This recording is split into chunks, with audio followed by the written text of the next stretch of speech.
This is VSiN, the sports betting network.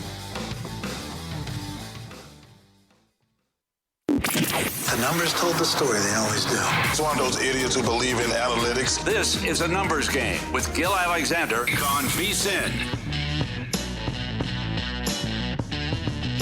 Coming at you from the Circus Sportsbook, downtown Las Vegas. I'm Dustin Swedelson. He's Kelley Bydlon. It is Numbers Game, VSiN, the Sports Betting Network. Appreciate Gil Alexander, the normal host of this program, checking in here.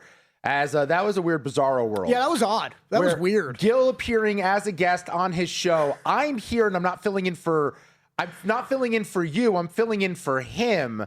And somehow he's a part of the conversation. I also like that it's more of the bizarro. It just felt like too short of a phone call or something, right? You're like, hey, wait, I'm not done talking to you. I usually talk to you for longer than I would that. tell you there's no such thing as too short of a phone call. I love a good 2-minute phone call. Love that. I mean, like, honestly, 2 minutes is too long. I love the... There's a joke there. Yeah, there is. Actually wasn't intentional that time. I figured it was. I love the people that don't mess around at all. Like, it's the old get the answer you need and then hang up, right? Okay, like, so all right, talk to you later. Here's the dichotomy of my life. My father is very much a phone person. The conversation is, I mean, he'll let it go forever. I mean, legitimately, you can't... and his favorite topic, small talk.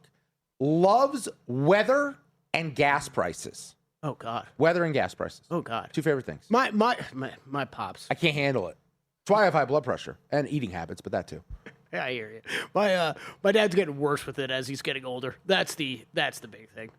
Because now it's all the time in the world, right? You got all the time in the world. Well, yeah, that's the problem. But see, to me that's my dad. 20 years ago, are you kidding me? He'd be the 2-minute phone call. If I have all the time in the world, all I can think about is how many better things I could be doing with my time than on the phone. No, I know. And I'm saying from them, they have all the time in the world. So it's like, we'll talk to you forever. See, but now my future father-in-law, he'll call me. He'll go, hey, how you doing? I'm like, I'm good. You good? He goes, yeah, I'm good. All right, I got to go. I'm like, we didn't even make it a minute. That's the type of phone call I'm looking for here. That's great. All right, we get tweets. Say it. You nailed it, man. I know, but I like when you repeat it. Well, we get tweets? That's our bit. Is that I say, you say, we get tweets. Well, then you screw it up, and then I read tweets. We get tweets. All right, our buddy Bob Geddes writes in. Super bad Rebecca Black, banana eating HR problems, insight you can only get from two guys with combined 10 plus years of higher education. Well done. Here's the thing. I've got a bachelor's in fine arts. I believe you only have a bachelor's as well, yet we both went to college for over 5 years. Dustin needs a 24-hour marathon show, needs to have a live bet going at all times. Well, that would be easy for me to have a live bet of all times. I like the action. What can I say? Okay. I've got VSiN trivia for you that I don't even know if it's true or not. That's how fun this trivia is. Okay. Paulie Howard's the answer. Which VSiN on-air personality has more than a bachelor's degree? And there might be more than one. There's probably more than one. VSiN, well, no offense to Dave and Jensen, no. Jensen went to Vanderbilt but played baseball. Yeah. So he was giving up on education. Why would he want more than that? And then... You're never going to get it. Gil is next. I would say it's...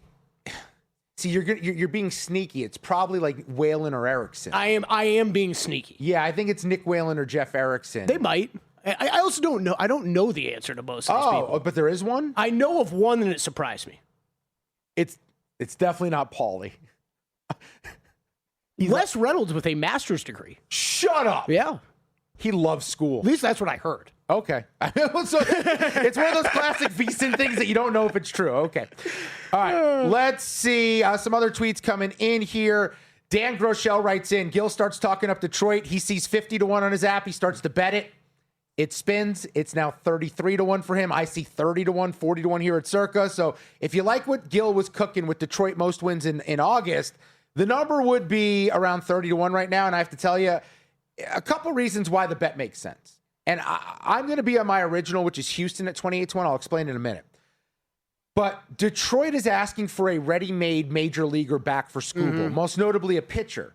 And if you look at what Detroit did during the season, how they clawed back into contention in the Central and being 4 games out of the wild card, they did it with the offense while Skubal was out. That's when they made the surge. The reason why I bought in on Detroit maybe a month ago, was the thought that Skubal returns, the offense is clicking, they're going to go on a run. They haven't been able to put it together, but the offense hasn't really been a problem. If you look at runs scored per month, which is imperfect because it's different amount of games every month. Right, yeah. But in April, they scored 118 runs. In May, they only scored 81 in 28 games. How about in July? In 5 less games, they scored 113 runs. In June, it was 137. They're scoring runs. It's the pitching that needs to hold up. If they can trade Skubal, and look, it's going to be a drop-off to whoever they get in return, but is it that much when the offense is playing this much better? I think this team with Melton now as the number 2, Mize is going to be traded. I do think theoretically, Detroit is absolutely capable. Yeah, I think Dan has that, his last line at that price. I think I have to go full Shark Tank and be out. I have a feeling with Skubal being out there, right? And you've got to make this bet here, the next couple of days if you're not going to play in the live market. I have a feeling there will be a cutoff price for people, as opposed to, I think, most other months, they would just be fire away. Yeah, the problem is it's been cut in half now since Gil just mentioned it on the show. So either the books are listening or you people out there are hammering this thing, which we've seen happen here on VSiN from time to time. The reason why I'm going to go with the Houston Astros, I don't think people realize this, but they were the worst bullpen in baseball until Josh Hader came off the IL just a little bit ago. I guess it was about a month and a half ago, I want to say. Starting pitching-wise, Hunter Brown has been injured. They've been kind of piecing it together. Hunter Brown, who goes tonight, and I like the Astros minus 125, minus 130 tonight, but they have a huge matchup with Texas this weekend. And I think they take care of business because I think they're starting to play better. Jordan's obviously the MVP, but the lineup is much more than that. But the pitching was so bad to start the year. You have to anticipate the positive regression. And by the way, last time I was on with you, we argued about positive regression. A very smart listener, a gentleman who is a math guy, explained that there is no positive or negative correlation to regression. And he explained it to me, and he's like, it's actually correct, positive and negative regression. So it's just regression, though. Yeah. Whether you're doing it positively or negatively, you're just regressing. Yeah. That makes sense. But I'm looking at the schedule for Texas or for Houston. I mentioned why I like them as a team overall with the return of Hader, Hunter Brown now back. They're still in contention in the West. I think there's a chance they steal it. 3 with Texas, and then listen to the schedule coming up.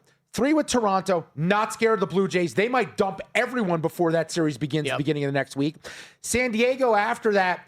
San Diego has been up and down all year. The offense is finally clicking. Who knows how long that lasts. At San Francisco, they're sellers at the deadline. 3 against Seattle. Seattle can't hit, okay? Houston has a chance to sweep that series. I think 2 out of 3 is very likely. You also, after that, have the Angels. You have the A's, 2 of the bottom dwellers in the league. And then they get the Mets and the Yankees for 5. 3 with the Yankees, 2 with the Mets. Stop looking at the Yankees like they're the Yankees. They don't have Aaron Judge. They've been terrible. They have the worst batting average in baseball since he hit the IL. And the Mets are about to unload every piece that they can. I think it shakes out very nicely for the Astros at 28-1. That is my play for most wins in the month of August. Like it, man. Like it. Hopefully someone gets one home, I want to go back to our MVP conversation from a couple segments ago because you showed me the Cleve TA trends, as we decided that's how you pronounce it. And we whittled this thing down to about 9 guys who can win MVP. And the trend was 13 straight, 18 of 19 MVPs on teams averaged just over 13 wins. And they were on teams since 2009 that began the year no worse than plus 315 to make the playoffs. Yep. We're also looking at you need to get us over 11 wins or so. That is the objective here. So I whittled this thing down based on all those parameters, and there's only 9 that make sense. And obviously, they're the top of the betting board. Josh Allen, Lamar Jackson, those are your favorites, 5.5-1 to 8-1. You have Chicago and Cincinnati, in my opinion.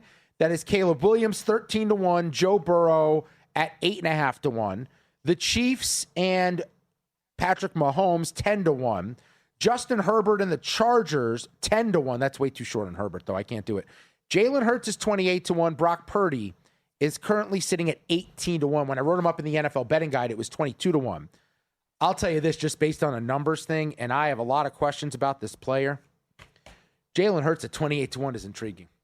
I was just writing down some names to bounce off you, and Jalen Hurts was the first one of, okay, if we want to play the longer shot game, right, who could still check all these boxes but is further out than, 18-1 or 15-1? I just have questions about Philadelphia this year. Yeah, me too. Are we sure they win the division?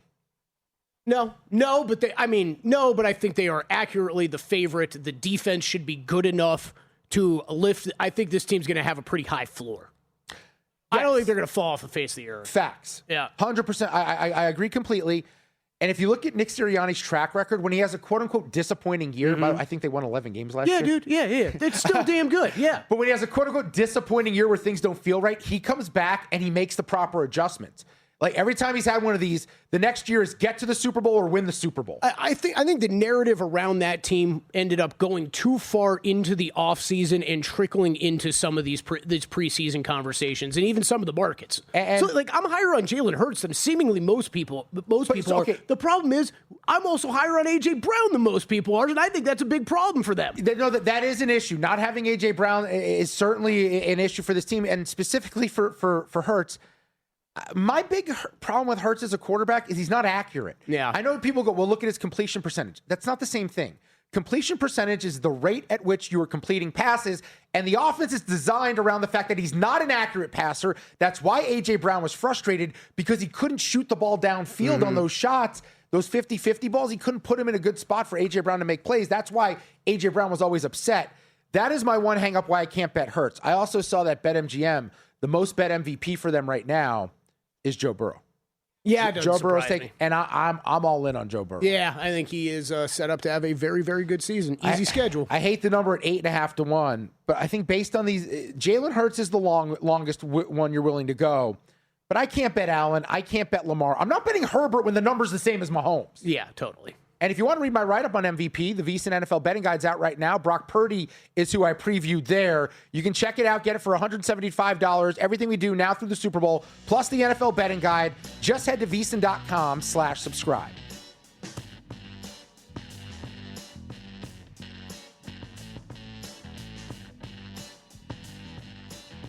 You're here because you want an edge. That's what separates listeners from winners. But let's be real, mindset alone doesn't get bets home. Pros win because they've got the tools, the data, and the discipline. And now so can you. VSiN Pro gives you access to the same real-time insights the sharps use. No secrets, no fluff, just actionable info that moves markets. Tap the link and see why serious bettors are turning knowledge into profit with VSiN Pro.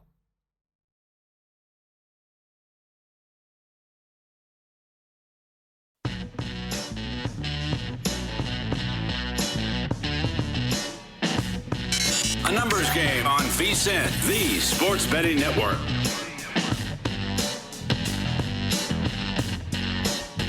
Back on a numbers game, Dustin Swedelson, Kelley Bydlon hanging out with you from the Circus Sportsbook in downtown Las Vegas, and it is now time for a Fezzik Friday. Yeah, maybe not. All right, maybe it's not time. Whether it's at the sportsbook or anywhere else in the casino, he's always helping us find an edge. It's time for Fezzik Fridays.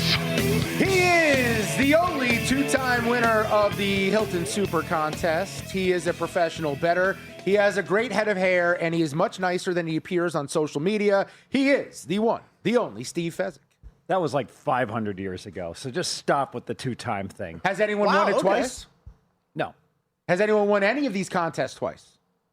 That is an excellent question. You know, I know Brad Powers is like the king of top five. Never bet Brad Powers to win. Always top five. Always top You'll make five. a ton of money. But, one thing, like the last 3 years, I finished top 21 in millions, 2 of the 3 years. Wow. Okay. So, I mean, when there's 5,000 people, must be doing something right. Yes. Now, you're right, though. We might need to update the resume a little bit because we're now past Hilton. We're now past Westgate. That's valid. Right? That's valid. We're on to Caesars at this point.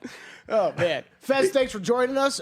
First of all, the start of a big weekend for you, right? The boot camp. Yeah, so we're at capacity, so we're going to be Betting boot camp, not workout. Although you'd like to host a workout boot camp as well. No, I need to attend a workout boot camp. But I'm on the wrong side of 60 for that. But we're real excited. We're at capacity. It's a go in 4 hours and be pulling back the curtain. In fact, what's this? Oh, I've got my ultra secret 41-page outline. If you remember the book, the movie, The Paper Chase, and they made a TV show about it. A guy was always working on his outline. He had his outline, like better than the course. Well, that's the case with my outline. There we go. And Steve Fezzik, the only person in the betting landscape to have a notebook with betting information on it. Definitely the originator of that. I'm making a joke. Making a joke. Notebook joke. I know people get sensitive here. All right, Steve, I asked you on your way in about something that I get caught up in at times because I think they help frame a conversation. They help identify where a market doesn't really have a proper rating on a team based on the total or the side, and that's betting trends. And we get caught up in them a lot. I think there's a role that they play in kind of solidifying a handicap, but they're not the end-all, be-all. They don't pay the bills. Where do you come down on betting trends? They actually can pay the bills if you get the right trends, but they're better when nobody knows about them, right? So for years, like one of the oldest betting trends was the Monday night home underdog, right? Monday Night Football, and people just made money off of that like crazy. Now, one of the trends everyone likes to support, week 1 NFL divisional dogs, right? That's historically, it's been so good. Double-digit dogs in week 1 have been great. We've got to go ahead and bet Arizona plus 11 against the Chargers. So I think that you got to be careful with trends, and what you want to avoid is under a full moon in October, Tuesday nights, when the Bengals are wearing their tiger, their dark orange, helmets, then they cover 88% of the time. And, a great guy, Mark Lawrence. I love Mark Lawrence, all right? And the one thing I would say, I love Mark is fantastic with his trends and the like, and it's kind of like you go into a gourmet restaurant, you go to Barry's and you say, I want a well-done steak, right? Well, he's going to cook you a well-done steak, but back in the kitchen, they're not that happy about it. But people want a 15-0 trend. So Mark has a great trend that's like 38-9, but then he starts adding more parameters to make it a perfect trend. I'd much rather just give me the 38-9 trend without, having to have they need to be favored by an odd number of points or whatever. Yeah, too many details involved. But my whole thing with trends, especially as the season goes on, I'm finding it in baseball right now. Some of these trends where I go for the full season, I'll look at them, they'll jump out, and I go, well, I want to back that trend because it's been right for so long. But don't the guys and the people making the numbers, aren't they aware of the trend and they start to adjust how the team's performing based on the original numbers? No. It's one of the biggest myths. Really? I believe, when you hear Vegas knows everything, all right? You hear that all the time. Vegas knows nothing. I mean, it's just a myth. And the best example I can give of this, I can prove it. There was a Duquesne basketball game 15 years ago, and the total got put up at 144 at one book, all right? We don't know very much.com.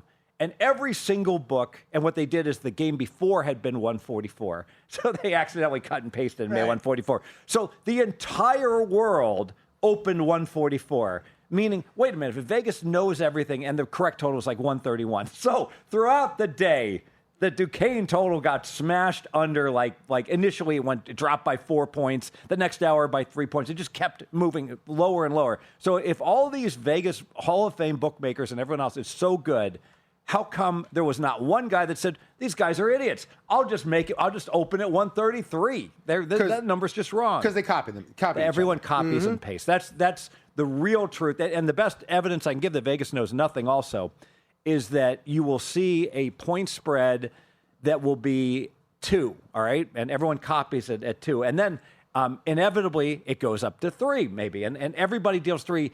And not one person will stick their neck out and deal a 2.5 or a 3.5 because deep down they know they've tried it. It's like the hot stove. They put their hand on the stove and they've gotten burned. Right. Because if they make it 3.5 and it's wrong, someone's going to come in immediately and bet $50,000 with a good bet at plus 3.5. So they're just going to stay on market. It's also why you hear us making such a big deal about shops like South Point, right? That are not pushing the extra vig and you're taking positions sometimes like that. Yeah. So Michael Gahn, I believe, always dictated, when we deal the NFL or college football, we're dealing minus 110. Right. That's going to be the vig. So it's a tough situation when the line's 3.25. Yeah. Half the books have 3 and half have 3.5, but they're adjusting for vig. And the Sound Point will oftentimes ping pong back and forth between 3 and 3.5. So if you just be cool, wait your time, hang out, go over and see a movie, go bowling, which is much more fun to bowl hot dogs. two-handed, by the way. And by the way, the 3 hot dog limit, They do not enforce it. You can go right you don't back think in the guy line. making the hot dogs is remembering your face and writing it down? Believe me, that person behind me, they got enough to worry about, like making sure they don't run out of mustard. How much is the hot dog there? It's $1.50. It's $1.50. Went up, right? Yeah, I mean, look, I'm a big boy right now. I'm trying to lose weight. When we did the shows over there, I ate way too many hot dogs. I had too many days where I went, I haven't eaten yet. I'm Right. about to go up to the studio. Let me grab 3 hot dogs on the way in. And when the hot dog, when they close down, sometimes in the back bowling alley, all right, the tournament area, sometimes is key. the dogs are still there at the hot dog cart, and you can still get I the did see someone on the crew do that once where I was like, the hot dog cart's been shut down. Where did you just come back with hot dogs from? And that was the answer. Yeah. Famous hot dog stalker Steve Fezzik is our guest, professional bettor at Fezzik Sports on X. You sent over your NFL power ratings. Love this. We'll Yep. get into your process first, but it's pretty staggering where you're at with your numbers. So you sent it over. Your number 1 power rated team in the NFL is the Los Angeles Rams at 6.9.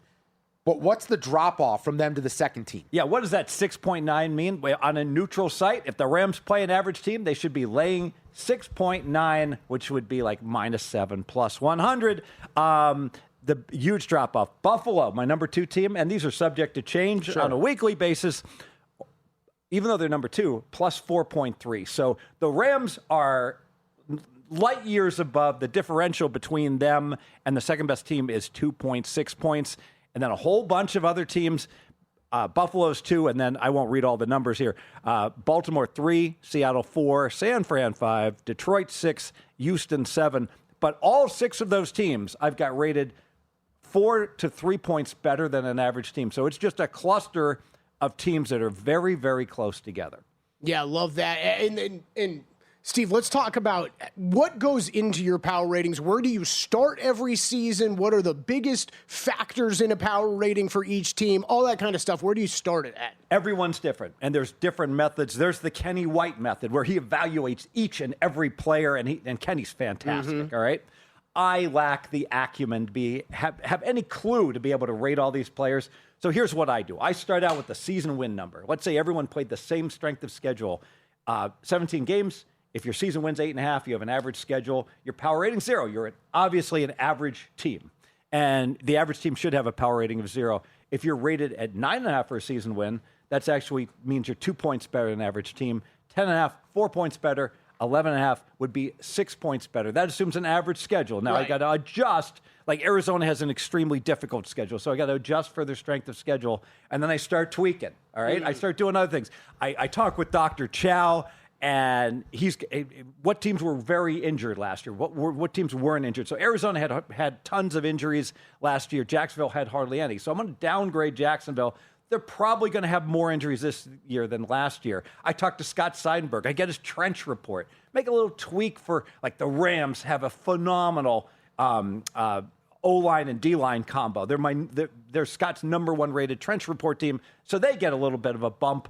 And then they look at Cleve TA and DVOA ratings, and if they've got strong opinions, like they love Houston, all right? Smart guys, I upgrade Houston. We'll do more on the process, Steve Fezzik and his power ratings, how he got to his top 5 and more on the other side of the break. Plus, if you Steve Fezzik in the flesh, in the wild, how should you approach? That's next on A Numbers Game.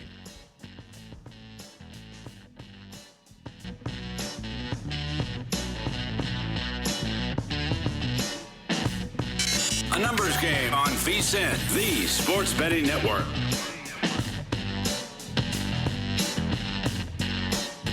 Back here on A Numbers Game, Dustin Swedelson in for Gil Alexander. I want to remind you guys here, Sunday is the last day to enter Winner Circle Proxy and VSiN. They're giving away 2 prize packages that will put 2 lucky fans into the world's biggest football contest for free. The window closes on Sunday. One winner, $1,000 entry into Circa Survivor. Another $1,000 entry into Circa Million.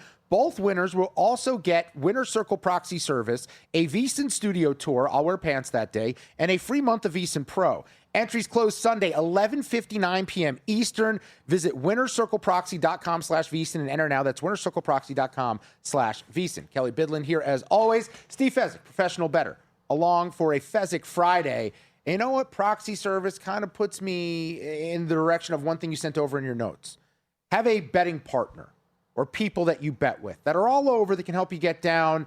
And I think it's really smart. I know, like you, Will Hill, you have people all over that you communicate, not just if you like a bet, but hey, what's available to you where you're currently sitting?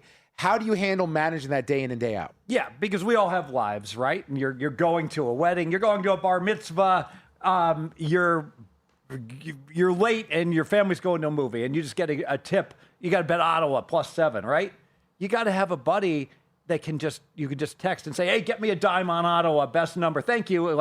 And not even check your phone. Yep. And you don't want him to come back and well, I can get this, that, or the other thing. It's like, you don't have time for this. All right. You just want to have a trusted guy that can make you. It's like what the NFL used to say, you make the call, right? And your buddy will say, if you ask for a dime, he says, oh, I only got you 700 because I couldn't get the best number. He just makes a judgment call and you're happy. And I'm fortunate enough, Crack is great at that. If I need to get a bet down, I know I can just text Crack and he can always do it. But I've got several people like that because you can't be working 24/7. But it's also, we're in Nevada. We can't get down on prediction markets. So you have to have people who are in some of those states who can place something down for you. And then there's a lot of times where a DraftKings, a FanDuel, someone has a market available that we don't have out here. You text a friend, what are you seeing? They have it. All right, here, Venmo the money. Can you remember it's my ticket, though, before you cash it out? And most importantly, when it comes to the Ottawa Red Blacks, you got to get the best of the number. More so than anything else. Well, you talk about the best numbers, and people, it's funny because I bet a lot. I'm a volume player. Right. And I'm the guy that tells everyone, I don't even bother the day of the game playing pro sports, MLB, NFL, Monday Night Football. What are you doing? I mean, it's not 1998. You're not going to win. The Dodgers are playing Seattle. It's obvious the Dodgers are the right side. The next day, all right? Yeah.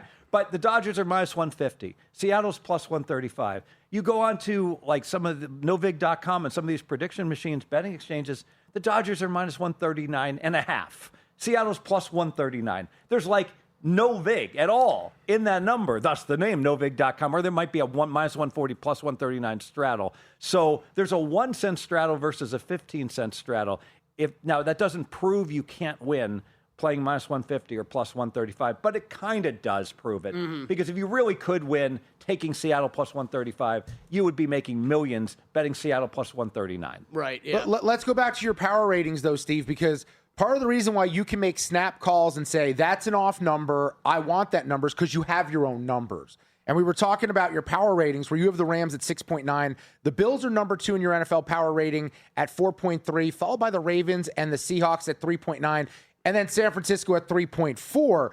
You can immediately know neutral field, this is where I have these two teams against each other. Then you start factoring home field and situations that you want to also bring into the conversation. But because you have these ratings handy, you know when you look at the number, hang on, I've got to get a bet down now before this thing moves. Yeah, so I only have 5 seconds, and San Fran is playing the Rams, and it's in Australia. I believe that would be neutral. I don't know. I got to check. Yeah. I don't know, some big Rams fans down there. Or which team will travel better. But boom, okay, 6.9 -3.4. That line should be 3.5. Well, it is 3.5, so that's not going to do me any good. But just to give an example of a bet I would make right now, I have Green Bay 2.7. I have the Vikings 0.3. So I have Green Bay 2.4 points better than the Vikings on a neutral. Now, the Vikings have a big home field, but it's a divisional game, division home field. It's probably worth 1.5 only. So I'm looking at Minnesota should be a slight underdog, and Minnesota's now flipped to a small favorite. So gun to my head, I need to make a pick on that game. I would go ahead and invest in Green Bay. Yep. Love that. Love how you broke down how you do your power rating, Steve, because I think that the thing I love the most is you're just talking about how they're wildly different ways from person to person, right? And yours are a little bit more basic, and that's fine, right? You're not going as in-depth as Kenny White and going L player ratings. I would argue my ratings are massively in-depth. Okay. They're just not in-depth. They have nothing to do with the player ratings. You're not caught up in the details. You're looking at it as a whole. But the team as a whole. But they'd be better with the details. Let me add, if I could sit Kenny White and get all of his player ratings and incorporate that and who's under and overvalued, even better. Now, and it's very fluid because Carolina keeps having guys get hurt. So my number probably is a little bit too high Where do I have Carolina? I got them 25th at minus 2.7. They probably should be like minus 3.2. Yeah. You know, like literally, you can adjust this on a daily basis, but depending upon news that's coming out. Yeah, I love it. I love it. This is the strategy. This is what you're looking for. It's tools to have in your back pocket. So when the opportunity comes to take advantage of a situation, when a line is on the move, you can look at it and say, this is off. Something smells funny here.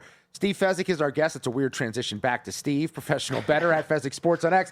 People are going to see you out in the flesh, in the wild. Bet Bash is coming up. You sent some stuff over about talking to you, approaching you. What's the strategy for getting the best of Fez? Oh, you know, and just to put a bow on everything we're talking about is really bottom-up handicapping. And bottom-up handicapping, where you make your own numbers, is so good. Because, like, they put up, like, games of the year come up, and you got your numbers. You don't Immediately. you don't have to call Brad Powers, help, I don't know who I should bet on. You can just make your own bets. And that's why, Brad Powers wins every year, as he winds up, taking plus 18 on a team, and they close the favorite. Right, and then he wins. He wins 60% of those. Well, even though I should win 90. Wins both sides of the bet. But no, I think as far as like when I'm out and about, one thing that I love when people come up and want to talk to me. It's great when they bounce like the people I'm most interested in, when they just do one thing. Someone just PM'd me, and they have a site, and I'm sorry I don't have it in front of me. They have a Grand Salami site. This is all they do. Ooh. This is their thing. You used to be a big Grand Salami bettor. Still is, right? I love salami. And Explain what it's the total runs on a scored day. on any one day. If there's a rain out, it's games. a push. And they have it in the NFL. So it's a really fun bet. Like, if you think scoring's going to Jeff Benson put this up for Circa. Total points scored in the NFL for the entire year. That's and great. it's like they're Yeah. anticipating like right about 46 points per game. So if you feel like with rules changes or whatever that there's going to be more 3 tight ends and they're going to be running more clock, then boom, you can go ahead and invest in the opinion. The great thing about a Grand Salami, the data is you're getting so many more games that if you're directionally right, you're winning. You're going to win, because who cares if there's one punt return touchdown? That's only 7 points on 12,000 points. Who cares? Right, yeah. You don't. Yeah. One bad beat can't hurt you. You need a bunch of bad beats to go through to hurt you. Exactly. Yeah. I like that. All right, before we go, only have about 2 minutes here, Steve. First, Gil Alexander cashes 80-1. The least sweating in the history of 80-1 bets on the Boston Red Sox to have the most wins in the month of July. And Mike Palm does a great segment where you cannot be serious. I have one today. So you cannot be serious. Trolls on the internet talking flack about Gil Alexander. Oh, 80-1. It wasn't out there. Yes, it was out there. It was available. Absolutely. People bet it. And it's obvious it was available. You know why? Because the Red Sox sucked. They were in horrible. April. They were bad in May. We buried them. Exactly. It's my favorite part of him cashing that bet, actually. It's not only getting the 80-1 home, it's the massive CLV that he got on it, too. He did. And it was like 20-1 to close most places. He did like all his research, and he's like, hey, really good pitching. Red Sox have a really easy schedule now in July. It's the perfect time to jump on it. But it's obvious that they weren't going to be 30-1. They were well below average. So, of course, they're going to be priced 50-1 to 80-1. And he did indeed get the 81. He should have had a 65-1 the year before. And yet the trolls come out and they complain. The same thing's really true. We talk about notebooks. So at GRP Wins is a guy that's a winning poker player. He makes sports bets. Not all of his bets are great. Some of his bets are phenomenal. He won like 60, 70,000 on Carolina in the NBA, and people were like, trolling him and like saying, you know what? Give credit. Most people, have really good ideas and they don't execute them properly. Gil has great ideas and he executes on them, fantastically well. And that's just an example one. And frankly, anyone that is coming in and say, oh, you didn't really bet that, probably is just a little bit. There might be some jealousy. Well, they involved. didn't bet it for sure, and then the anger is showing. All right. 20 seconds, Steve. You went to Carbone. Scale of 1 to 10. How would you rate it? 10. Really? Never been there before. Been to John George. I would have rated John George a 10. Now it's a 9. It's at Aria. Hot take. The French restaurant that never has anyone in it across from those two spots. Amazing. Yeah. Very strong meal. From the service to the dining room, you just feel like, my gosh, this is like and we just had a world-class meal. Shout out Doug Comptus, there, a friend of Kevin. Steve Fezzik, check him out. Betting Boot Camp Plus next week. Bet Bash.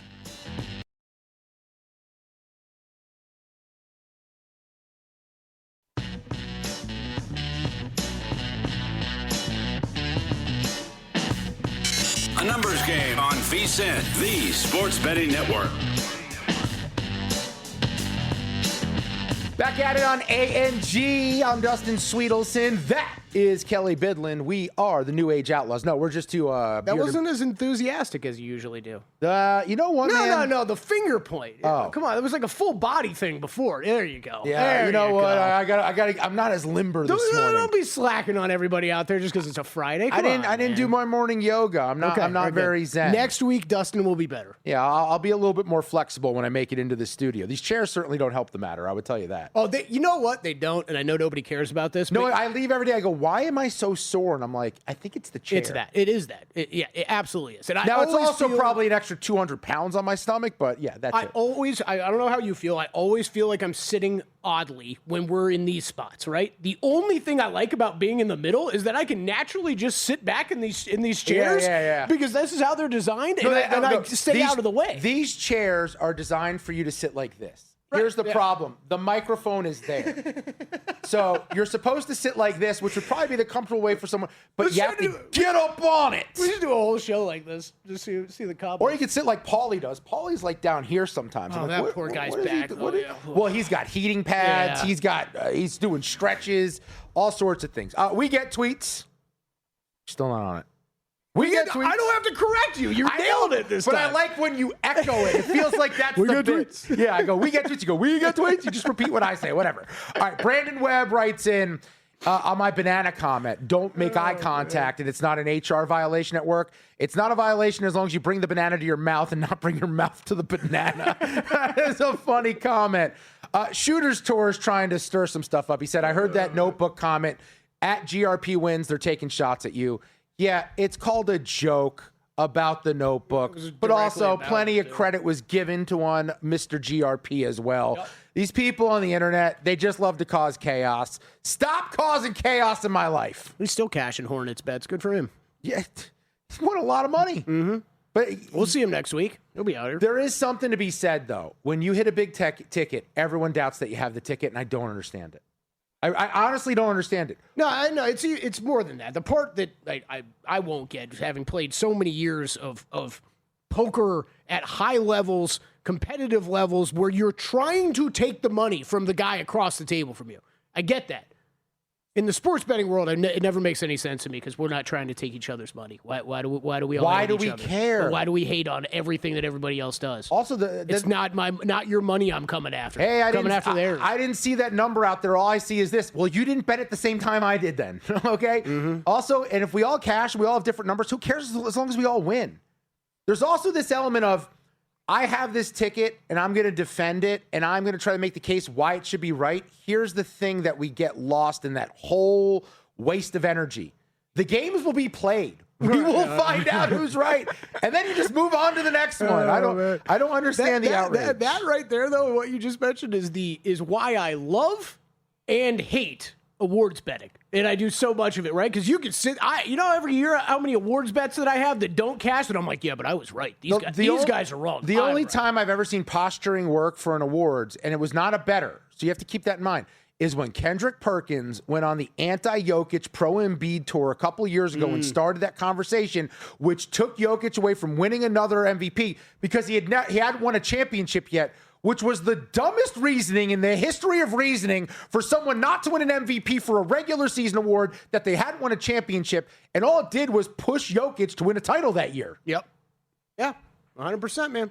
But if you want more awards bets, we have some great ones in the VSiN NFL betting guide. Today's your last day to lock in early bird pricing on our football special. That includes the NFL betting guide. It's $175 now through the Super Bowl before it goes to $199 tomorrow. You'll get in the betting guide futures, win totals, division races, player props, awards, and more. Plus Monday, the college football betting guide drops. You have access to that on top of Fantasy Life's fantasy football guide that is over 425 player profiles, projections, and rankings, plus full VSiN Pro access through the Super Bowl, daily best bets, real-time betting splits, the AI-powered prop projections, and 24/7 video on the VSiN Watch app. Head to VSiN.com/subscribe to lock in for the season today. And speaking of bets, we should probably get some baseball bets on the board for today, Kelley. Let's do it. Yeah, let's hit your baseball bets. We barely talked about those at all. So we mentioned one of these, maybe? Yeah, we mentioned the Cubs already, first 5, why I like it against the Yankees. That one comes up in about an hour and 10 minutes, I believe. Let me get the exact time on that bad boy.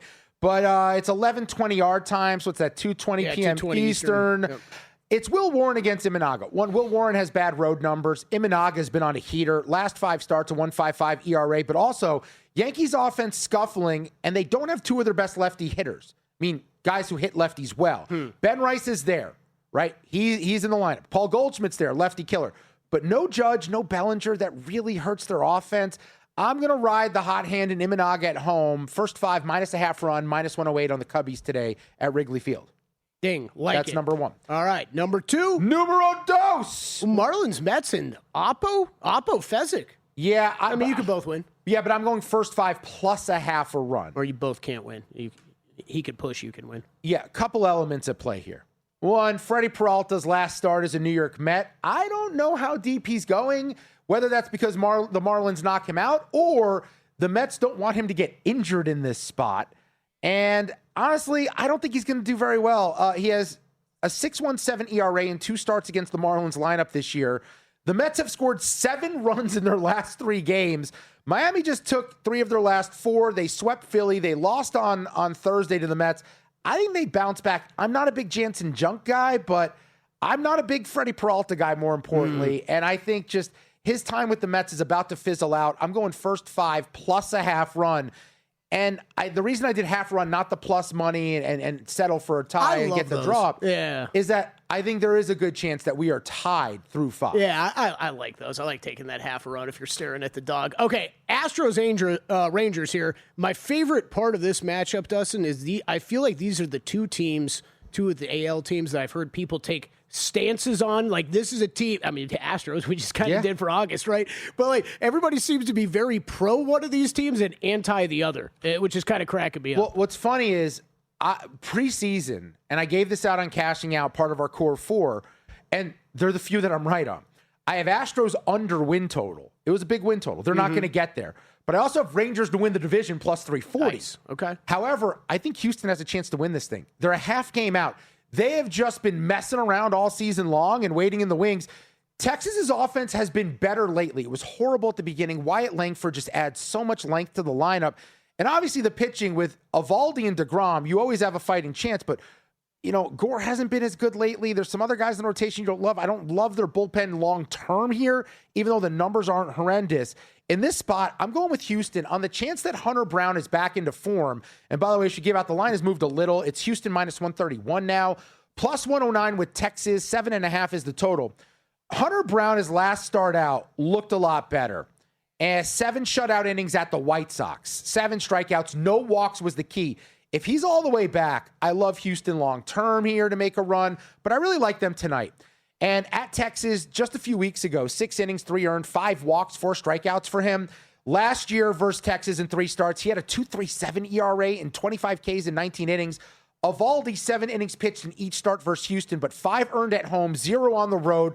Mixed bag here. He's on the road where he was better last time. Does that continue? I'd rather back Houston, who I think has a lot of upside here. And I'm going full game because the bullpen for Houston, the numbers have improved dramatically since Josh Hader has been back into the fold here for this bullpen. I like Houston -131 here. I got -125 earlier. And I think they might be making the playoffs. Ooh, I like it. I mean, it probably... What's that number? I have no idea. To make the playoffs, it's probably all not that great just because they're in the mix for the wild card and that division. And Seattle's going to be regretting themselves by the time this thing's all said and done. Houston to make the playoffs +120. Okay. Kind of throwing that out because it's if you and Gil and anybody else out there, right, if you're interested in this team, most wins in August, yeah, that's probably about a bad bet to toss. Half game out of the West, a game out of the wild card, and the teams in front of them for that last wild card, Minnesota and Cleveland. Let's think about it just on upside. Cleveland playing a bit over their skis, although I do like their young offense. But every time I say on the air that I believe in them, they get murdered. And then Minnesota, This roster being this good makes no sense. They are definitely playing better than they should. Houston has a chance. Baltimore has a chance as well, by the way. Baltimore's not out of this. You would say Houston and Baltimore higher upside than those other two teams, right? Oh, two completely underachieving franchises this year. And then the last play officially, and I might add more, we're going to go Shane Drohan of Milwaukee, over 5.5 Ks at the Angels. He's cleared this in 4 out of 5. The Angels, 29th in K rate, same number, 29th at home for them. They swing and miss a ton. Their lineup just doesn't put the ball in play. Drohan's been in good form. We'll see if it gets home. It's a little risky, but I do like him to get to 6 strikeouts. Like it. Dustin hitting the draw on a Friday, of course. Fezzik first 5 on the Mets, so a little opposite of Dustin. And then 2 awards bets from me this week, Dustin. What do you think about these? A.J. Brown to win Offensive Player of the Year at 60-1. I'm going a bomb in that market. And one of the shorter shots in Rookie of the Year, Janarian Price, 9-1. Well, that'll do it for us today. It was fun, man. We'll do it all next week. I'm in for Gil. Don't go anywhere. There are prop points coming up next. Brandon Kravitz, Eric Halterman. They'll be joined by Steve Phillips. A lot of insight on the MLB trade deadline. Not a lot of activity this morning. Does that change throughout the day? VSiN has you covered, though, all over it all day long.